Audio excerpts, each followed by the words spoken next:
பர்ஸில் ஒத்த பைசா இல்லை, எல்லாத்தையும் வலிச்சு நக்கியாச்சு.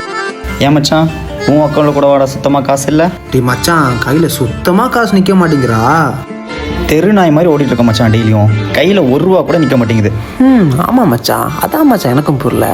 நம்ம ஃப்ரெண்ட்ஸ் எல்லாம் 10 கிலோமீட்டர் போய் டீ குடிச்சிட்டு இருக்கானுங்க. ஆனால் நம்ம 10 பைசா வழி இல்லாமல் இருக்கிறோம். இதுக்கிடையில ட்ரெஸ்ஸு ட்ரிப்புன்னு ஜாலியாக தான் இருக்கானுங்க. ஆக்சுவலி நம்ம மட்டும்தான் மச்சான் காசு இல்லாமல் கஷ்டத்தில் இருக்கோம். மிச்சவங்களாம் ஹாப்பியாக தான் இருக்கானுங்க. அப்படி சொல்ல முடியாது மச்சான், எனக்கு என்னவோ நம்ம தான் ஹாப்பி இருக்குன்னு தோணுதுடா. அது எப்படிரா? இந்த மாதிரி விஷயங்கள் நம்ம எப்போ மச்சான் கிடைக்கும்? அப்படி கிடைக்கும்போது இந்த உலகத்துலேயே நம்ம தான் எல்லோரும் ஹாப்பியாக இருப்போம். எங்கே ஒரு எக்ஸாம்பிள் சொல்லு.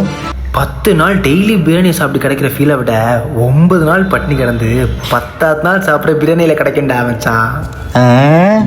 கேட்க நல்லா தான் இருக்கு, ஆனால் ரியாலிட்டிக்கு செட் ஆகாது.